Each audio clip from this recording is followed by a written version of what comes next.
ఇప్పటికీ పెద్ద పెద్ద కంపెనీలు కూడా సేల్స్ ఎవరు ఎక్కువ చేస్తారో వాళ్ళనే తీసుకుంటున్నాయి కానీ స్కిల్ ఉన్న వాళ్ళని తీసుకోవట్లేదు. కొంచెం టైం పడుతుంది వీళ్ళందరినీ ఎందుకు ట్రైన్ చేసి ఇప్పుడు నెక్స్ట్ రాబోయే రోజులు తగ్గట్టుగా ప్రిపేర్ చేయటం అనేది పక్కన పెట్టేసి ఇంకా తెలిసిందిగా మీరు అన్నారు అంచనా అని ఒక మాట అన్నారు, రాబోయే రోజులు అంచనా అని. కానీ ఈ మంత్ ఎండింగ్కి ఎన్ని సేల్స్ చేయగలను ఒక అంచనాకు రాని దాని మీదే ఉంది కానీ ఫ్యూచర్ గురించి ఎక్కువ డిస్కషన్ చేసేవాళ్ళు ఎవరు. నాకు తెలిసి కస్టమర్స్ కూడా ఇవన్నీ చెప్పట్లేదు. కొనుక్కునే వాళ్ళకి కూడా మీరు ఇక్కడ ఇన్వెస్ట్ చేస్తే ఇక్కడ ఈ కంపెనీ రాబోతుందనో, ఈ 10 years తర్వాత ఇలా జరగబోతుందనో, లేకుంటే ఇక్కడ రాబోయే రోజుల్లో మీరు సొంత ఇల్లు కట్టుకోవచ్చునో, లేదంటే ఒక బిల్డింగ్ కట్టుకుంటే మీరు రెంట్లకి ఇవ్వచ్చు, ఇన్ని కంపెనీస్ వస్తే ఇంత ఎంప్లాయ్మెంట్ ఎందుకు చెప్పలేకపోతున్నారు. ఇదంతా ఎంతప్పటికీ సేల్ చేయాలి ఏదో ఒకటి చెప్పి అమ్మేయాల దగ్గర ఆగిపోయారు కానీ వాస్తవం కదా నేను చెప్పింది. అట్లా చేసే వాళ్ళు కూడా ఉన్నారండి. మా వరకు నేనైతే నేను మిమ్మల్ని అంటలేదు మేడం, వాస్తవంగా ఎంత పర్సంటేజ్ ఆఫ్ పీపుల్ ఉన్నారు మార్కెటింగ్ లో ఉన్నారు. ఓన్లీ రేటు తెలిస్తే చాలు ప్లాట్ అమ్మేసేయచ్చు అనే వర్షన్ చాలా వరకు నడుస్తుంది. అందులో నుంచి ఇప్పుడు అవేర్నెస్ తీసుకొని చేసే వాళ్ళకి ఎక్కువ డిమాండ్ అయితే ఉంది. ఏ దాంట్లోనైనా ఎక్స్పర్ట్స్కి ప్రొఫెషనల్స్కి అయితే మంచి డిమాండ్ ఉంటుంది కదండి. దాంట్లో అయితే ఎక్స్క్యూజ్ చేసేది లేదు. కాకపోతే చాలా మంది పబ్లిక్ కూడా అండి అవే కదా మనకు కావాల్సింది అంటున్నారు. చాలా వరకు పబ్లిక్ కూడా దాన్ని ఇష్టపడుతున్నారు కాబట్టి అంతవరకే చెప్తున్నారు. ఇవాళ వీళ్ళు నాలెడ్జ్ ఎక్వైర్ చేస్తున్నారు. కస్టమర్స్కి అసోసియేట్ల కన్నా ఎక్కువ నాలెడ్జ్ ఉంటుంది, ఏజెంట్ల కన్నా ఎక్కువ నాలెడ్జ్ తీసుకొని బయటకు వెళ్తున్నారు. ఎంత రీసెర్చ్ చేస్తున్నారంటే మేము ఇన్ని సంవత్సరాల నుంచి ఉన్నది ఒక ఎత్తు అయితే వాళ్ళు రీసెర్చ్ చేసుకొని వచ్చింది ఒక ఎత్తు అవుతుంది. అట్లా వీళ్ళకి అన్ని అవకాశాలు ఇప్పుడు వచ్చాయి మార్కెట్లో. మీరు అన్నట్టుగా ఇందాక ఏఐ టెక్నాలజీ వస్తే ఏమేమి మారుతాయి అంటే మాది కూడా కనబడుతుంది అందులో. సో మీది కనపడుతుంది అండ్ రియల్ ఎస్టేట్ మీద కూడా తీవ్ర ప్రభావం చూపించబోతుందని చెప్పి కూడా మార్కెట్ వర్గాలు అంటున్నాయి. ఎందుకంటే ఇప్పుడు చాలా సాఫ్ట్వేర్ కంపెనీస్ లేఅవుట్ ప్రకటిస్తున్నాయి, కొన్ని వేల మందిని జాబ్ నుంచి తీసేస్తున్నాయి. సో వాళ్ళే ఒక గందరగోళ పరిస్థితిలో ఉన్నారు సాఫ్ట్వేర్ ఎంప్లాయీస్ కూడా. నాకు తెలిసింది రీసెంట్గా ఒక న్యూస్ కూడా ఏంటంటే 50% శాలరీస్ కూడా పనిచేస్తున్నారు, కొంతమంది శాలరీస్ కూడా ఇవ్వట్లేదని చెప్పి కూడా టాక్. అది గ్రౌండ్ లెవెల్ ఎంతవరకు నిజమని మనకు తెలియకుండా మనం మాట్లాడటం కూడా కరెక్ట్ కాదు. సో దాని ఎఫెక్ట్ కూడా ఇక్కడ మార్కెట్ మీద తీవ్ర ప్రభావం చూపిస్తుంది అని వినిపిస్తున్నమాట. ఎందుకంటే ఒక భయాందోళనలు కూడా ఉన్నాయి. అంటే గ్లోబల్ లెవెల్లో ఇట్లా జరుగుతున్నాయి. ఒక పక్క యుఎస్లో పరిస్థితులు ఏ విధంగా ఉన్నాయి మనం చూస్తున్నాము. అప్పట్లాగా అంటే ఎలా అంటే ఒకప్పుడు మనం యుఎస్ పోతే ఖచ్చితంగా నెలకి 3 లక్షలు 4 లక్షలు ఇంటికి పంపించారు పిల్లలు. ఇది రీసెంట్గా ఎంత ఒక 5-6 సంవత్సరాల క్రితం కూడా ఇదంతా జరిగింది. కానీ ఇప్పుడు యుఎస్ పోయిన వాళ్ళకి ఇంటి దగ్గర నుంచి డబ్బులు పంపించే పరిస్థితికి వచ్చారు వాళ్ళ ఖర్చులకి. నిజమేనా కదా? సో ఆ ఎఫెక్ట్ కూడా ఉంది రియల్ ఎస్టేట్ మీద అని వినిపిస్తున్నమాట. ఉందండి ఆ ఎఫెక్ట్ కూడా. అంటే మనకు ఇక్కడ హైదరాబాదు, మన తెలంగాణ, తెలుగు రాష్ట్రాలలో దాదాపు 5-6 సంవత్సరాలు 6-7 సంవత్సరాలు అవుతుంది ఈ మార్కెట్ ఆగి. ఎందుకంటే అక్కడ ఉన్న వాళ్ళు అక్కడే సెటిల్ అయ్యి అక్కడే ఇల్లు కొనుక్కోవడము, అక్కడే మన రియల్ ఎస్టేట్ చేయడము ఇవి ఎక్కువ నడుస్తున్నాయి. మాకు 5-6 సంవత్సరాల క్రితం వరకు బయట బిజినెస్ బాగా వచ్చింది, కానీ దాని తర్వాత నుంచి తగ్గింది, చాలా వరకు తగ్గింది. ఆ బిజినెస్ తగ్గి మన దగ్గర ఉన్న స్ట్రెంగ్త్ స్పెషాలిటీ ఏంటంటే అండి, మన ఐటీ ఎంత ఉందో మిగిలిన ఫార్మాస్యూటికల్ కావచ్చు, ఇంకా వేరే కావచ్చు, ఇండిపెండెంట్గా చేసుకునే చిన్న బిజినెస్ వాళ్ళు కావచ్చు, అందరూ కలిపి ఉంటారు మన దగ్గర. మా దగ్గర కొంత పర్సంటేజ్, ఒక 100లో ఒక 10-20% ఐటీ వాళ్ళు, మిగిలిన వాళ్ళు అన్ని రంగాల వాళ్ళు కూడా ఇన్వెస్ట్మెంట్స్ మీద అవేర్నెస్ ఉంది, ఐడియా ఉంది, తీసుకుంటున్నారు. కాబట్టి అంత ఎఫెక్ట్. ఇప్పుడు మనకు ఐటీ ఒకటే ప్రాబ్లం అయితే అమెరికా లాంటివి కుప్పకూలిపోతాయి అంటారు. అట్లాంటిది మన దగ్గర అంత ఎఫెక్ట్ ఉండదు. 20% దాని ఎఫెక్ట్ అనేది ఉంటుంది. మళ్ళీ ఆల్టర్నేట్గా ఏం చేస్తున్నారంటే మన దగ్గర ఇప్పుడు ఆ జాబ్స్ నుంచి బయటకు వచ్చిన వాళ్ళు ఇండిపెండెంట్గా బిజినెస్, స్టార్టప్స్, ఇండిపెండెంట్గా బిజినెస్లు, మా వాళ్ళు 2-3 బయటకు వచ్చారు. 2-3 కూడా ఒకరేమో మిల్క్ వీటికి సంబంధించిన అవి తీసుకున్నారు. అట్లా ఏజెన్సీలు తీసుకోవడము, అట్లా ఓన్గా ఇప్పుడు స్టార్టప్స్ ఓన్గా బిజినెస్ బిల్డ్ చేసుకోవడం, వీటి మీద కూడా వాళ్ళకి ఒక అవేర్నెస్ వచ్చింది. వాళ్ళకి పంపించేటప్పుడు కొంత ఫండ్ రావడము, వాళ్ళు సేవింగ్ చేసుకున్నది బిజినెస్ కింద కన్వర్ట్ చేస్తున్నారు. ఫుడ్ ఇండస్ట్రీ కూడా హ్యూజ్ లెవెల్లో పెరిగింది. 2 వర్క్ చేస్తున్నారు, హస్బెండ్ వైఫ్. ఇంట్లో వండుకోవడం తక్కువైపోయింది, ఆ టేస్ట్లే మారిపోయినాయి. ఫుడ్ బిజినెస్ కూడా మన కోవిడ్ తర్వాత బాగా పెరిగిపోయింది. ఇది కూడా దీనికి ఒక టైం లిమిట్ ఉంటుంది, ఆ లిమిట్ కూడా అయిపోవచ్చింది అనుకుంటా. జనాల్లో కాస్త అవేర్నెస్ వస్తుంది, హోమ్లీ ఫుడ్ తినాలని చెప్పి. ఈ మధ్యకాలంలో అసలు ఇంట్లో వండుకుంటున్నారు లేదని కూడా అనిపిస్తుంది. ఎన్ని రెస్టారెంట్లు మన హైదరాబాద్ ఈ కోవిడ్ తర్వాత నాకు తెలిసి కొన్ని వేల రెస్టారెంట్లు అయితే వచ్చేసాయి. కానీ పబ్లిక్లో ఒక భయం ఏర్పడింది. ఇప్పుడు మళ్ళీ మొదటికి వచ్చినట్లు కూడా కనిపిస్తుంది. అలానే రియల్ ఎస్టేట్లో కూడా జరిగే అవకాశం ఉంది అంటారా? 100% అండి. ఎప్పుడు ఏదైనా కూడా మన బండి చక్రం లాగా కాలచక్రం అంటారు కదా, అంతే వెనకది ముందుది ముందుది వెనక్కి. Old is A gold. Designs తీసుకున్నా కూడా, ఏ సెక్టార్లో తీసుకున్నా కూడా, టైలరింగ్ కావచ్చు, ఇంకోటి కావచ్చు, ఇంకో అన్నీ మళ్ళీ వెనకటివే ముందుకు వస్తూ ఉంటాయి. Yes, అప్పుడు old is gold శ్రీదేవి అంటారు గారు కదా. వేసిన డిజైన్స్ మొన్న చూస్తే అరే ఇవి కదా, మళ్ళీ ఇప్పుడు ట్రెండ్ అయిపోయినాయి. అట్లా అన్నీ కూడా అట్లా రోలప్ అవుతూ ఉంటే సేమ్ రియల్ ఎస్టేట్ సెక్టార్లో కూడానండి. ఆ హైదరాబాద్ అట్లాంటి వాటిలలో ఏ కంపెనీని ఎక్కడ ఏంటి అనౌన్స్ చేస్తున్నా కూడా ప్రతి ఒక్కరికి అది న్యూస్లో కావచ్చు, మీలాగా ఛానల్స్ నుంచి కావచ్చు, అది అవేర్నెస్ వస్తుంది. అవేర్నెస్ వస్తుంది, ప్రతి ఒక్కరికి ఆ ఐడియా ఉంటుంది. ఇంకా కొంచెం క్లియర్గా అంటే నేనేమంటానంటే ఫ్యూచర్ రిటర్న్స్ ఎట్లా వస్తాయి, పాపులేషన్ మైగ్రేషన్ ఎట్లా పెరుగుతుంది, డాక్యుమెంట్స్ ఏంటి, రేరా ఏంటి, గేటెడ్ కమ్యూనిటీ కబ్జా అవ్వకోకుండా అక్కడ సెక్యూరిటీ పర్పస్ ఏంటి, మనం వెళ్ళి ఉండేదాకా రేపు రీసేల్ చేసుకునే వరకు ఈ మినిమం ఈ విషయాలు కూడా కరెక్ట్గా చెప్పేవాళ్ళు లేరు. ఈ విషయాలు కరెక్ట్గా చెప్పగలిగితే ప్రతి ఒక్కరు కూడా ఇన్వెస్ట్మెంట్స్ వాళ్ళకు ఒక ఐడియా వస్తుంది. వాళ్ళకి ఎంత తెలిసినా అండి లోకల్లో గ్రౌండ్ రియాలిటీ ఏముంది. ఇప్పుడు అప్పుడు ఔటర్ రింగ్ రోడ్ చేసినప్పుడు వస్తుంది అన్నప్పటి నుంచి నేను ఉన్నాను మార్కెట్లో. వస్తుందా అసలు అది చేస్తారా అనేసి అన్నారు. ఇవాళ మన కళ్ళ ముందు అది దాటి ముందుకెళ్ళిపోయింది సిటీ. మనమే రోజుకి ఒకసారి ట్రావెల్ చేస్తున్నాం. అట్లాంటి ఇప్పుడు రీజనల్ రింగ్ రోడ్కి ఇంకా చాలా ప్లాన్డ్గా చేస్తున్నారు. అక్కడ దిగే ప్రతి చోట మాల్స్ కావచ్చు, స్కై టవర్స్ కావచ్చు, కంపెనీస్ కూడా ఇప్పుడు లేటెస్ట్గా మన తెలంగాణ గవర్నమెంట్లో టీఎస్ గవర్నమెంట్లో ఎవరైతే ల్యాండ్స్ అక్వైర్ చేశారో కంపెనీస్ కోసం అనేసి అవన్నీ కూడా రీజనల్ రింగ్ రోడ్కి అనుసంధానించుకొని ఉన్నాయి. ఎంప్లాయ్మెంట్ కూడా హ్యూజ్ జనరేట్ అవ్వడానికి స్కోప్ ఉంది. పబ్లిక్ కూడా అదే అనుకుంటున్నారు మేడం, హైదరాబాద్కి కాస్త దూరంగా ఉండాలి అంటే సిటీకి దగ్గరే ఉండాలి, మరో కొత్త సిటీలో ఉండాలని కోరుకుంటున్నారు. మీరు నాకు వచ్చే ముందు ఒక ట్రాఫిక్లో ఇరుక్కొనిపోయని చెప్పి నాకు బ్యాగ్ పెట్టారు.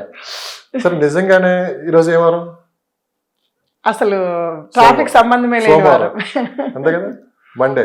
ఈ టైంలో 12కి మీరు స్టార్ట్ అయ్యారు. 12కి అసలు మాక్సిమం ఉండదు, ఏదంటే మీరు కేపీహెచ్బి నుంచి ఇక్కడ రావడానికి మాక్సిమం ఒక 35 మినిట్స్ వేసుకోండి. అంతే పట్టు. అట్లా అనేసే నేను నిమ్మలంగా 11 నేను ఒకసారి చూశాను అసలు ఏంటి అనేది. చిన్నపాటి వర్షానికి సిటీ ఈరోజు చాలా ఇబ్బందులు పడుతున్నారు ప్రజలు, అన్ని చోట్ల వాటర్. అంటే అందుకే హైడ్రా లాంటిది రేవంత్ రెడ్డి గారు ఎందుకు తీసుకొని వచ్చారా అనేది ఇప్పుడు ప్రజలకు బాగా అర్థమవుతుంది. ఫస్ట్ అందరూ వ్యతిరేకించారు, హైడ్రా అసలుకి ఇల్లులు కూల్చేస్తున్నారు, పేదలు కడుపులు కొడుతున్నారు, అసలు హైదరాబాద్ను కూల్చేస్తారా అని చెప్పి పెద్ద ఎత్తున హైడ్రా మీద నెగిటివ్ ప్రచారం జరిగింది. కానీ ఈరోజు మనం అలా కారు వేసుకొని బండి వేసుకొని బయటికి వెళ్తే ఎక్కడైనా సరే ఆ రూట్ లో ఒక హైడ్రా బండి అనేది కనపడుతుంది, హైడ్రా సంబంధించి టీం అయితే కనిపిస్తుంది. మీరు ఎక్కడే చూడండి క్లియర్ చేయటం, లేదంటే ట్రాఫిక్ ఏదన్నా ఇబ్బంది కానీ ఏదైనా సరే ఎక్కడో ఒక చోట చూసి వెంటనే అది హైడ్రా బండి అని చెప్తున్నాం. ఈ రోజు ప్రజలు కూడా ఏంటంటే ఎప్పటికప్పుడు అలర్ట్ చేస్తుంది హైడ్రా. అవును, ప్రతి మినిట్ నాకు మెసేజ్ వస్తుంది, ఏ టైంలో వర్షం పడబోతుంది, మీరు ఏ రూట్ లో వెళ్ళాలి, ఆ రూట్ లో వెళ్ళొద్దు అని చెప్పి చాలా క్లియర్ గా చెప్తున్నారు. అంటే సిటీ మీద కూడా ఒక మంచి గ్రిప్ తీసుకున్నారు, ఎక్కడెక్కడ ప్రాబ్లమ్స్ ఉన్నాయి ఏంటి అనేది. సో హైడ్రా ఎంత అవసరం అనేది ఇప్పుడు ప్రజలకు కూడా క్లారిటీగా అర్థమైంది కాబట్టి, సో ఇదంతా మనం చేంజెస్ చేయడానికి చాలా టైం పడుతుంది. ప్రజలు కూడా విసిగిపోయారు ట్రాఫిక్ కి, పొల్యూషన్ కి, ఇవన్నీ. కొంతమంది ఏంటంటే ఇప్పుడు మధురా నగర్ మన కేపీహెచ్పి కావచ్చు, లేకుంటే మియాపూర్ కావచ్చు, ప్రగతి నగరు, ఇవన్నీ చాలా మంది ఏంటంటే సిటీ కాస్త దూరంగా వెళ్దాము, సిటీ తొందరగా డెవలప్ అయితే బాగుండని చెప్పి కూడా కాస్త బయట ఎక్కువ ఇన్వెస్ట్ చేయడానికి ముందుకు వస్తున్నారు. అది వెస్ట్ జోన్ మార్కెట్ మీద ఎక్కువ ఫోకస్ చేస్తున్నారు అని చెప్పి వినిపిస్తున్నమాట. ముందుగా హైడ్రా గురించి చెప్పి తర్వాత ప్రజలు ఎందుకు బయటకు రావాలనుకుంటున్నారు కూడా మీ మాటల్లో. హైడ్రా అండి నేను చాలా స్వాగతించాను, చాలా హ్యాపీ అనిపించింది. కొంతమంది ఇబ్బంది పడుతున్నారు. మీరు ఫస్ట్ లో భయపడ్డారు కదా, హైడ్రా వస్తే మా మార్కెట్ ఏమైపోయింది, మేము ఎలా బతకాలి, రియల్ ఎస్టేట్ పడిపోయింది అంటే ఓన్లీ ఒక సెక్టార్ కోసం అనేసి ఒక దాన్ని ఆపడం కరెక్ట్ కాదు కదండి. ఎందుకంటే మెయిన్ సిటీలో ఉన్న వాళ్ళు కూడా ఆల్రెడీ పాపులేషన్కి ఎక్కిసిపోయింది, అపార్ట్మెంట్స్ కానీ ఫ్లాట్స్ కానీ ఫిలప్ అయిపోయింది సిటీ. కానీ సిటీ ఫిలప్ అయిపోయినా కూడా ఇక్కడ కూడా ఆరోగ్యకరమైన వాతావరణము, ప్రజలు తిరిగేటట్టుగా ఉండాలి కదా మినిమం. దాంట్లో కొంతమంది ఇబ్బంది పడతారు, కానీ దానికి సంబంధించిన చెరువులు పూడికలు తీయడం కానివ్వండి, ఇవి చుట్టుపక్కల ఏరియాని వాటర్ ఏదైతే ఫుల్ ట్యాంక్ లెవెల్స్ ఉంటాయో ఆ ఏరియాని కానీ, ఇది చాలా అవసరమైనదే అండి. అది కానీ దానివల్ల మా సెక్టార్ మరి చెరువులే ఎందుకు అనుకుంటున్నారు మీరు? రోడ్ల మీద మనం వెళ్తుంటే మనకు అర్థం కావట్లేదు. చిన్నపాటి వర్షానికి అమీర్పేటలో మునిగిపోతుంది, చిన్నపాటి మరి వర్షానికి అవన్నీ పూడిపోబట్టే రోడ్ల మీదకి వచ్చేస్తున్నాయండి. రోడ్ల మీదకు అపార్ట్మెంట్స్ లోకి మరి ఆ నీళ్లు ఎక్కడికి వెళ్ళాలనే సోర్స్ ఎక్కడ నాళాలన్నీ మూసేసి కొట్టేశారు. కట్టేశారు. వదిలినవేమో వాటిలలో వదిలి ఉన్న నాళాలు కూడా వాటి దగ్గరికి వెళ్ళే పరిస్థితి లేకోకుండా ఉంది. దీన్ని ఎంతో కొంత ఒక ప్లాన్ చేసింది గవర్నమెంట్. ఏంటంటే ఎక్కడెక్కడ పల్ల ప్రాంతాలు ఉన్నాయి, ఎక్కడెక్కడికి ఈ నీళ్ళని డైవర్ట్ చేయాలి, ఇవన్నీ వాళ్ళని చెయ్యనిస్తే లోకల్లో ఉన్న హైదరాబాద్ కూడా బాగుంటుంది. దీంతో పాటు ఇప్పుడు అవుట్స్కట్స్ లోకి వెళ్తే అండి, ఇప్పుడు మనం చూస్తున్న అవుట్స్కట్స్ కానే కాదు, రీజనల్ రింగ్ రోడ్ కంప్లీట్ అయ్యి ట్రైన్ రింగ్ రైల్ వచ్చేసి రేడియల్ రోడ్స్ వన్స్ ఫామ్ అవుతే ఎక్కడి నుంచి అయినా సరే మనం విత్ ఇన్ ద 30-40 మినిట్స్లో సిటీలో ఎక్కడికి కావాలన్నా రావడానికి అవకాశం ఉంది. ఇప్పుడు నేను చెప్పింది నిజమేనా? చాలా మంది ఈ ప్రాంతంలో నివసించే వాళ్ళంతా ఏంటంటే షిఫ్ట్ అవటానికి ఎక్కువ చూస్తున్నారని చెప్పి, అంటే ఇంకా ఈ గజిబిజి వాతావరణం నుంచి బయటపడాలని చెప్పి కూడా. కొత్తగా ఉంది అందరికీ హైదరాబాద్ రాగానే 20-30 సంవత్సరాల నుంచి డెవలప్ అయింది కదా బాగా ఈ లొకేషన్స్ అన్ని. ఒకసారి పల్లెటూరు నుంచి వచ్చి ఇక్కడికి వచ్చి కొత్తగా ఉంటుంది అందరికీ. తర్వాత విసుగు చెందారు ఇప్పుడు ప్రజలు. అవును, బయటికి రావాలంటే భయపడుతున్నారు. పిల్లల్ని కనీసం బయటికి ఇంటి గేటు దాటి బయటికి పంపించాలంటే భయపడుతున్నారు. ఏది నేను చెప్పేది మెయిన్ హైవేల్లో కాదు, మన చిన్న గల్లీల్లో కూడా అవును పరిస్థితి అలా తయారైపోయింది. భయపడిపోతున్నారు. తొందరగా ఈ 4th సిటీయో లేకుంటే ఈ ఓఆర్ఆర్ ట్రిపుల్ మధ్యలో కొత్త నగరంగా నిర్మిస్తే తొందరగా వెళ్ళిపోదా అని చెప్పి కూడా చాలా మంది, మీరు తెలియదేమో, ఒక సర్వే కూడా జరిగింది. మీరు ఇక్కడే ఉండదలుచుకున్నారా, సిటీకి దూరం వెళ్ళాలనుకున్నప్పుడు దాదాపు 75% పీపుల్ మీ సిటీకి దూరం వెళ్దాం అనుకుంటున్నారు. వాళ్ళు కొన్నవే కదండి, ఆల్మోస్ట్ నాకు తెలిసి మాక్సిమం పీపుల్కి ఉన్నాయి. ఒక 30-40% పీపుల్కి ల్యాండ్స్ కొనిపెట్టారు ఉన్నాయి. వస్తే అంత ఫాస్ట్గా అక్కడ సిటీ కనుక డెవలప్ అవుతే అదేంటంటే ఇంకా చాలా టైం పట్టుద్ది అనే ఊహల్లోనే ఉన్నారు పబ్లిక్. అంత టైం పట్టదు. ఒక్కసారి రీజనల్ రింగ్ రోడ్ అది కంప్లీట్ అవుతే కంప్లీట్ అయ్యేసరికి అక్కడ కూడా ఫిలప్ అయిపోయే పరిస్థితి వస్తుంది. కానీ వెయిటింగ్ అంత ఎక్కువ టైం ఉందని భావిస్తున్నారు. ఇప్పుడు ఇన్వెస్టర్స్ ఆలోచించేది మేము చూస్తే ఈ ఏరియా ఎప్పటికి డెవలప్ అవుతుంది, ఇంకా 10-15 years పడుతుంది కదా అనేసి ఆలోచిస్తున్నారండి. రేరా యాక్ట్ ప్రకారం ఆల్మోస్ట్ ఒక 9 డాక్యుమెంటేషన్కి కన్స్ట్రక్షన్కి పర్మిషన్ ఉండదు. మనకు కనపడే ఖాళీ ప్రదేశం అంతా ఖాళీగా ఉంది, ఇదంతా ఫిలప్ కావట్లేదు, అవ్వినాక కదా మనం నెక్స్ట్ ఏరియా ఫిలప్ అవుతుంది అనుకోవడానికి ఇప్పుడు ఆస్కారమే లేదు. హైదరాబాద్ ఎట్లయితే కంటిన్యూగా చెరువులు గుంటలు అన్ని పూడ్చుకుంటూ డెవలప్మెంట్ ఎట్లా చేసుకొని వచ్చారో నెక్స్ట్ ప్లానెడ్ సిటీని అట్లా చెయ్యట్లేదు. కాబట్టి real estate regulatory authority act వచ్చింది ఎక్కడికక్కడ కూడా. మనకు ఇంత పెద్ద ప్రశ్న మిమ్మల్ని ఎందుకు అడిగా అంటే రియల్ ఎస్టేట్కి లింక్ ఉంది. ఎందుకంటే మనం ఈ టైంలో వెళ్ళకపోయినా కానీ మన పిల్లలు వచ్చే పెద్దవాళ్ళు అయ్యి ఆ స్టేజ్కి వచ్చే లోపు కొత్త సిటీ నిర్మాణం అయితే మనకంటూ ఒక సొంత ఇల్లు ఉంటుంది, మన పిల్లలన్నా హ్యాపీగా ఉంటారు, ఇండిపెండెంట్ గా ప్రశాంతంగా. ఎక్కువ వర్క్ ఫ్రమ్ హోమ్స్ వస్తున్నాయి, ఎక్కువ పర్సెంటేజ్. ఏమో ఏ టెక్నాలజీస్ రకరకాల చేంజెస్ రావచ్చు, దేనికైనా వాతావరణం నుంచి మనశ్శాంతిగా లేదు, ప్రశాంతంగా బతకాలని చెప్పి కూడా ఉంటున్నారేమో. మీరు శాంతివనం ఏదో ఉంది కదా అక్కడ, కనహా శాంతివనం ఎక్కువ మంది అక్కడ ఎందుకు ఉంటున్నారు చెప్పండి? కనహా శాంతివనం మనకు ఇందులో ఉందండి, 111 జీవోలో ఉంది. అది చుట్టుపక్కల అంటే అది కాదు కొనేది, అదే శాంతివనం కింద ఉంది 2000 ఎకరాలు ఎంతో. అవును, ఆ చుట్టుపక్కల ఎక్కువ మంది కొంటున్నారు. ఆ చుట్టుపక్కల మనకు షాబాదు ఇది ఇండస్ట్రియల్ ఇచ్చాడు కదా, చందనవల్లి, సీతారాంపూర్, సెజ్ కారిడార్ ఒకటి ఇచ్చాడు. అటు నుంచి మనకు కనెక్టివిటీస్ బాగున్నాయండి, రోడ్ కనెక్టివిటీస్ బాగున్నాయి. సెకండ్ మీ మార్కెటింగ్ వాళ్ళు కూడా అమ్మేది ఏంటంటే ఆ పేరు చెప్పకుండా మీరు అక్కడ అమ్మలేరు.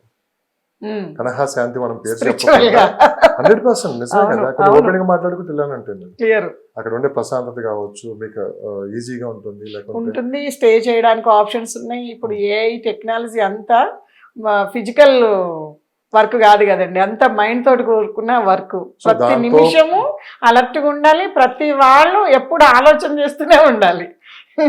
చాలా మంది ఎక్స్పర్ట్ చెప్పింది దానివల్ల ప్రమాదం ముంచుంది అంటున్నారు, కానీ సరే చూద్దాం జరగబోయేది ఎలా ఉంటుంది అనేది కూడా మనం ఏమి ప్రెడిక్ట్ చేయడానికి లేకుండా ఉంది కదా. ఎందుకంటే అంతా ఏఐ డిసైడ్ చేస్తుంది, మనం ముందుకు వెళ్ళాలన్నా వెనక్కి వెళ్ళాలి మొత్తం ఏఐ చేసేస్తుంది. రేపు మనం తినే భోజనం కూడా ఏఐ చెప్తుంది ఏం తినాలని. రీసెంట్ గా నేను ఒకటి చూశాను వీడియో, ఏఐ చెప్పింది చెప్పి ఏఐని ఫాలో అయ్యి ఎవరో ఒక అతను హాస్పిటల్ పాలయ్యాడు రీసెంట్ గా 2 days బ్యాక్. ఫుడ్ గురించి సమేదో పూర్తిగా తర్వాత పెద్ద న్యూస్ అయిపోయింది అది.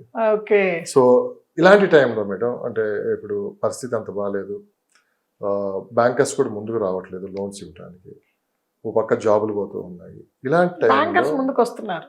వస్తున్నారు, ఏది ప్రాపర్టీస్ చూసుకొని వస్తున్నారు.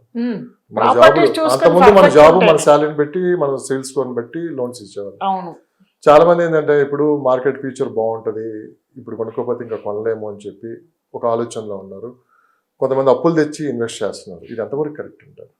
100% పర్ఫెక్ట్ అండి. అప్పులు తీసుకొని తెచ్చి రియల్ ఎస్టేట్లో ఇన్వెస్ట్ చేయాలి. అంటే అప్పులు తీసుకొచ్చి అంటే తెచ్చేటప్పుడే వాళ్ళకి ఎంత ఆదాయం వస్తుంది, ఇప్పుడు ఎవరు అప్పులు తీసుకొస్తున్నారో వాళ్ళ ఆదాయాన్ని బట్టే ఇస్తున్నారు కదా.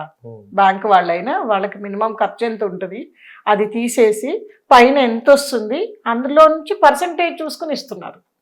కాబట్టి దాన్ని వాళ్ళు ప్రాపర్టీ తీసుకుంటున్నారు కదండి.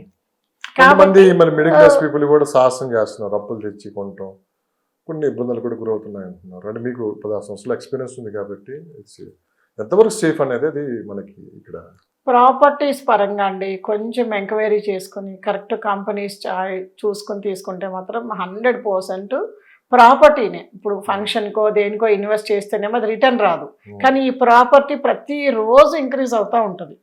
ప్రతిరోజు ఎంతో కొంత దాని మీద యాడ్ అవుతుంటుంది.